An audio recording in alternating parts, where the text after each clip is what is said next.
Have you ever stopped to wonder who's actually running the show inside your head? Right now, as you're listening to these words, there's a voice in your mind commenting, judging, planning, remembering, maybe even questioning whether you should keep watching this video or check your phone instead. But here's the unsettling question that kept Carl Jung awake at night. If you're the one thinking these thoughts, why can't you control them? Why can't you simply decide to stop thinking for the next 10 seconds? Go ahead, try it right now. Try to silence that internal narrator completely. What happened? Did new thoughts rush in to fill the void? Did you suddenly become aware of a dozen other mental voices you hadn't noticed before?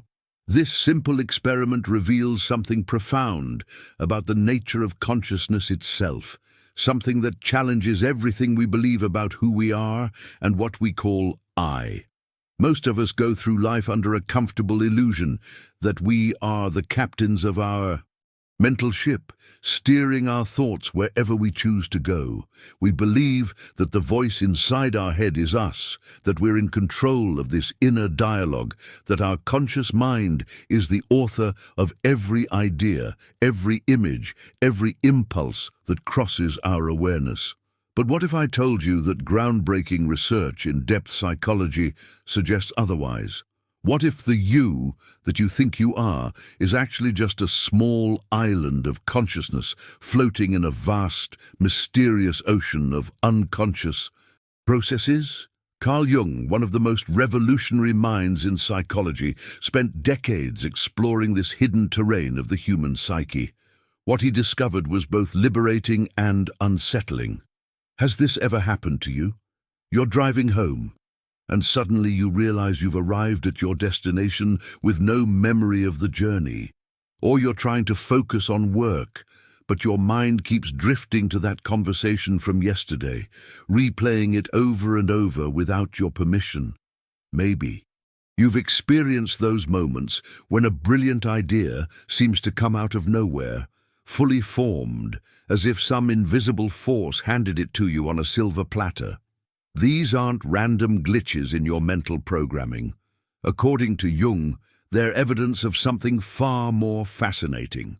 Autonomous complexes operating beneath your conscious awareness, semi-independent psychic systems with their own agendas, their own energy, their own voice. These complexes are constantly generating thoughts, emotions and impulses that bubble up into your conscious mind, often without any invitation whatsoever. But before we go deeper into this rabbit hole of the unconscious mind, please hit the like button and let me know where in the world you're watching from today. It's always fascinating seeing who's joining us from around the world.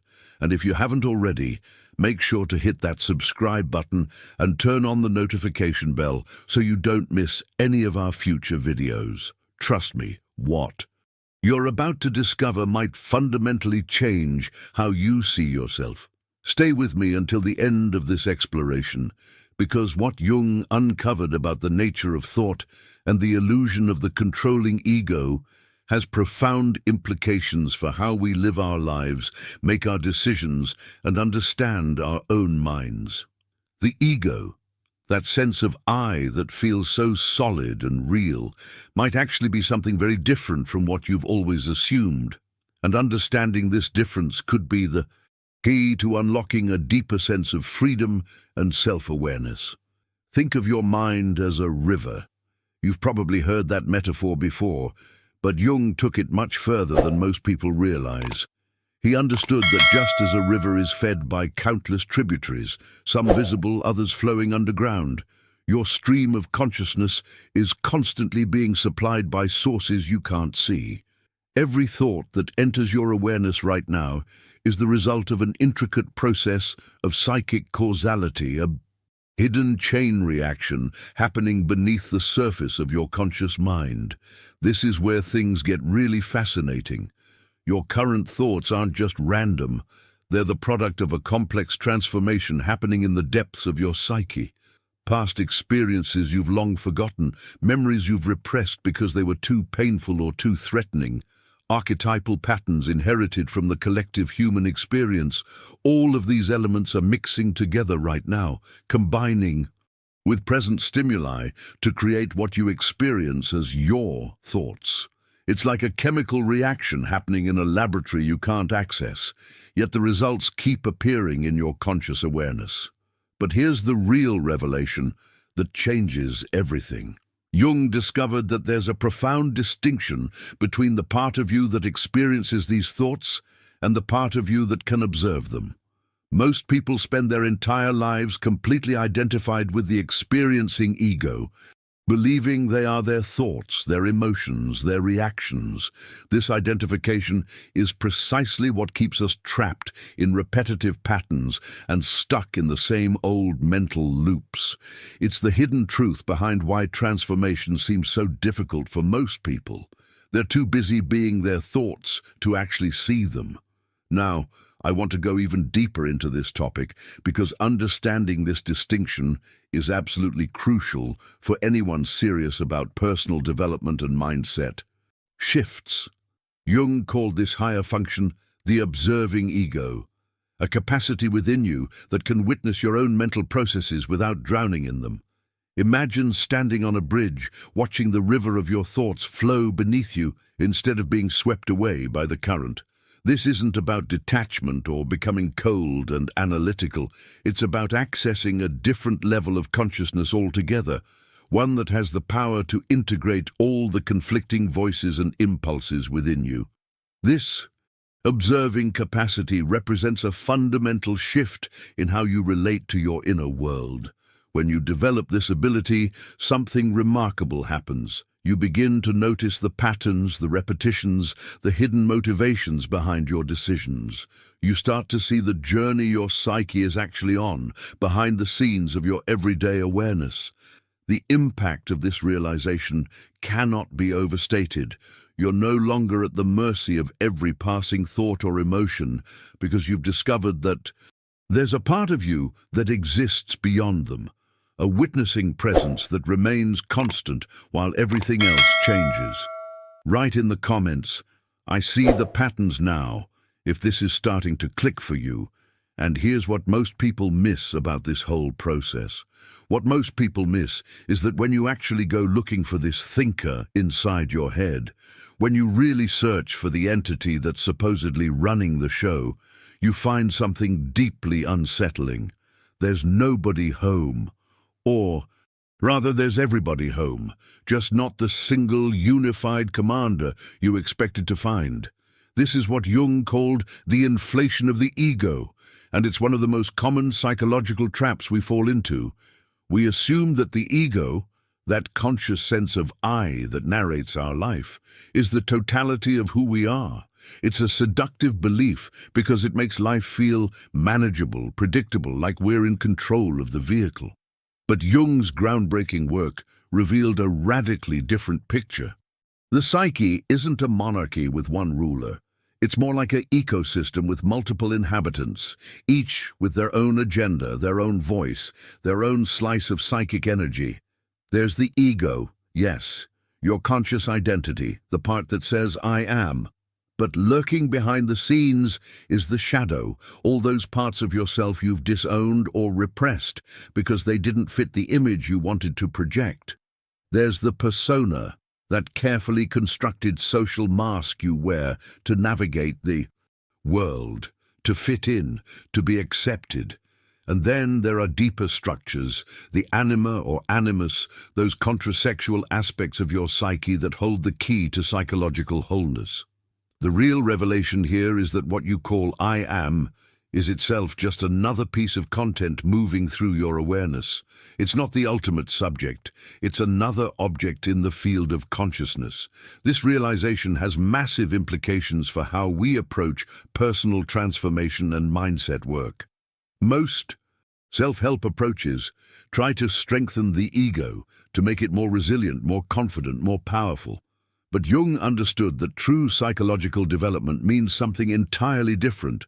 It means recognizing that the ego is just one player in a much larger game. The psyche operates through the dynamic interaction of all these elements. Your thoughts don't come from a single source. They emerge from the constant negotiation and dialogue between these various centers of consciousness. One moment your shadow might be speaking through a flash of jealousy or anger. The next, an archetypal pattern from the collective unconscious might bubble up through a dream or a sudden insight. The persona might be crafting the perfect response to protect your image, while deeper wisdom from what Jung called the self, the archetype of wholeness, tries to guide you toward integration. Understanding this multiplicity is the hidden truth behind lasting change. When you stop identifying with any single aspect of yourself, when you recognize that you're a complex system rather than a simple unit, something profound shifts. You gain psychological flexibility. You stop taking your thoughts so seriously because you realize they're just different voices in an ongoing internal conversation. The impact of this shift on your decisions, your relationships, your entire life journey cannot be overstated.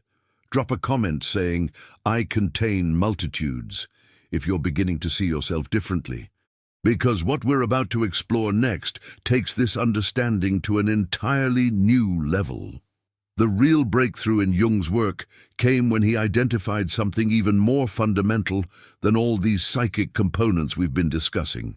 He called it pure consciousness, the awareness itself that witnesses everything else. Think about it for a moment. Right now, as you're processing these words, there's a constant backdrop to all your experience, a space in which thoughts, emotions, images, and sensations appear and disappear. This isn't just another thought or feeling, it's the field itself, the stage on which the entire drama of your psychic life unfolds. This is the hidden dimension that most people never discover because they're too busy being caught up in the content of their experience. They're so identified with the movie playing on the screen that they forget there's a screen at all.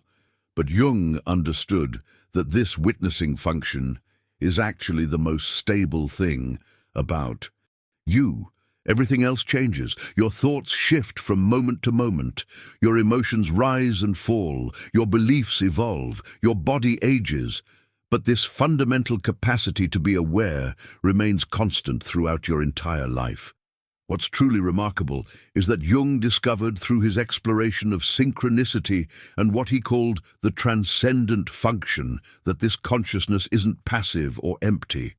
It has an inherent organizing principle, a natural intelligence that operates beyond the ego's control. It's constantly working behind the scenes to bring you toward wholeness, sending you symbols through dreams, orchestrating meaningful coincidences, guiding you through intuitions and gut feelings that you can't rationally explain. This is the secret engine of transformation that most personal development approaches completely miss. Accessing this deeper level of consciousness is what Jung meant by individuation, the journey toward becoming your true self. It's not about making your ego stronger or more competent. It's about discovering this vast awareness that's been there all along, quietly holding space for all your contradictions, all your conflicts, all your complexity. When you touch this level of consciousness, integration becomes possible without the ego getting inflated or dissolved in the process. If you want to continue exploring these deeper dimensions of consciousness and psychology with me, make sure you're subscribed to the channel. There's so much more territory we're going to cover together, and I don't want you to miss where this journey leads.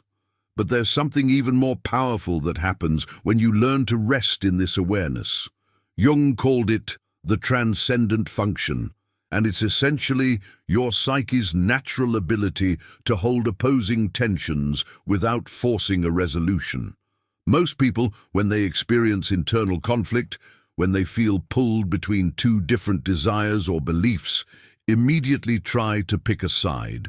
They want to eliminate the tension, to decide once and for all. This is actually a form of psychological violence that keeps you stuck in one-sided patterns. The transcendent function creates what Jung described as a third position, a higher standpoint from which you can witness conflicting parts of yourself without reactive identification. This isn't about being detached or indifferent. It's about developing genuine psychological equanimity, a balanced attention that allows integration to happen naturally.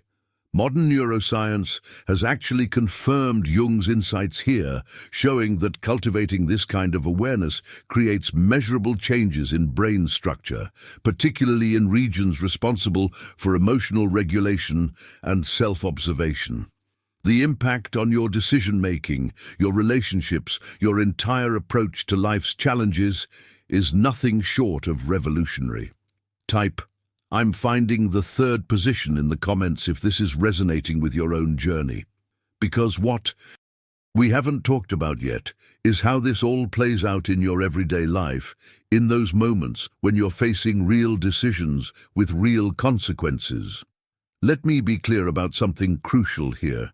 Jung never suggested that the goal of psychological work is to stop thinking or to somehow eliminate your unconscious processes. That would be like trying to stop breathing. What he advocated for was something far more sophisticated, developing a wiser, more conscious relationship with the entire orchestra of your psyche. This is where the real transformation happens, in the day-to-day choices you make about how to engage with your inner world.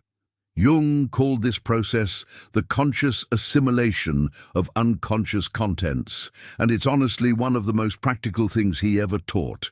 It means learning to bring shadow material, all those disowned parts of yourself, into the light of awareness without getting overwhelmed or defensive. It means recognizing archetypal patterns as they play out in your life without being possessed by them. The hidden truth here is that you need to develop a kind of psychological discernment, the ability to distinguish between useful thinking that serves your growth and compulsive mental activity driven by complexes that just keep you spinning in circles.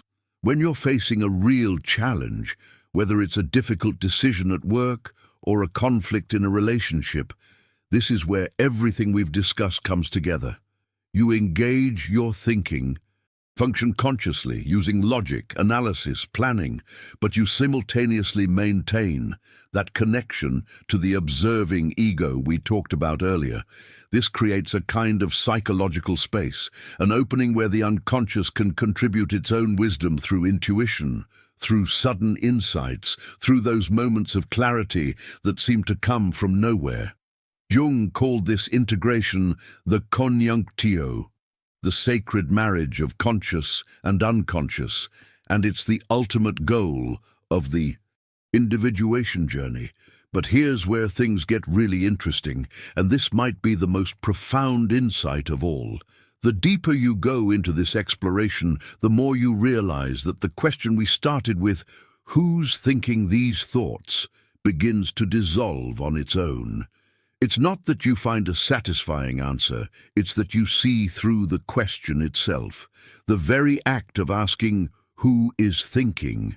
creates a false division, a subject-object split that doesn't actually exist in your direct experience. You're trying to find a thinker separate from thoughts, but that separation is itself just another mental construction. Jung understood that the deepest psychological questions can't be answered intellectually. They have to be lived, experienced directly through the individuation process itself. As you develop this relationship with your psyche, as you learn to witness the constant interplay of conscious and unconscious, something remarkable happens. The ego finally recognizes its proper place within the larger architecture of the self. It's neither inflated, believing it's the center of everything, nor diminished, feeling powerless in the face of unconscious forces. Instead, it takes its rightful position as one part of a self-organizing whole. The psyche reveals itself as a creative ground from which thoughts, images, impulses, and insights continuously emerge. True psychological freedom isn't about constructing a new identity or finding some ultimate answer about who you really are. It's about experiencing the living reality of the self, that totality that transcends and includes all your psychic processes, all your contradictions, all your complexity.